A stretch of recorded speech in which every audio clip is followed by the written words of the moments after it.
நடிகை நந்தினி பற்றி எல்லாருக்கும் தெரிஞ்சிருக்கும். அவங்கள நந்தினின்னு சொல்கிறத விட மைனா அப்படின்னு சொன்னால் தான் எல்லாருக்கும் தெரியும். எதுக்காக அப்படி சொல்கிறேன்னா, அவங்க என்ன தான் கேடி பில்லா, கில்லாடி ரங்கா, வம்சம் இந்த மாதிரி படங்கள் நடிச்சிருந்தாலும் அவங்களுக்கு பேர் வாங்கி கொடுத்தது சரவணன் மீனாட்சியில் வந்த மைனா கேரக்டர் தான். அதுக்கப்புறம் அவங்க மைனாவாக தான் எல்லாருக்கும் தெரிஞ்சாங்களே தவிர நந்தினியாக தெரியல. இது மட்டும் இல்லாமல் கலக்கப்பகுதி யாராவது நடுவராகவும் இருந்திருக்காங்க.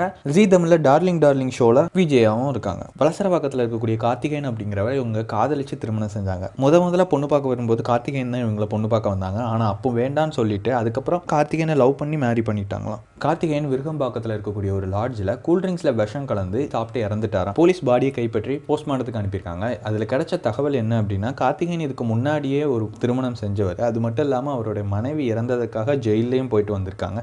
இதெல்லாம் தெரிஞ்சுதான் மைனா அவங்கள கல்யாணம் பண்ணிக்கிட்டாங்களாம். ஆனால் இது அவங்க அப்பா அம்மா யாருக்கும் பிடிக்கல. அதாவது மைனாவோட அப்பா அம்மா யாருக்குமே இந்த விஷயம் பிடிக்கல.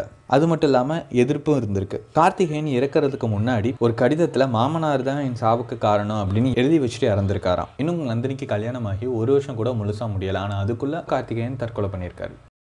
இந்த மாதிரி நிறைய நியூஸ் அண்ட் இன்ஃபர்மேஷன் கேட்குறதுக்கு சேனலை சப்ஸ்கிரைப் பண்ணுங்கள்.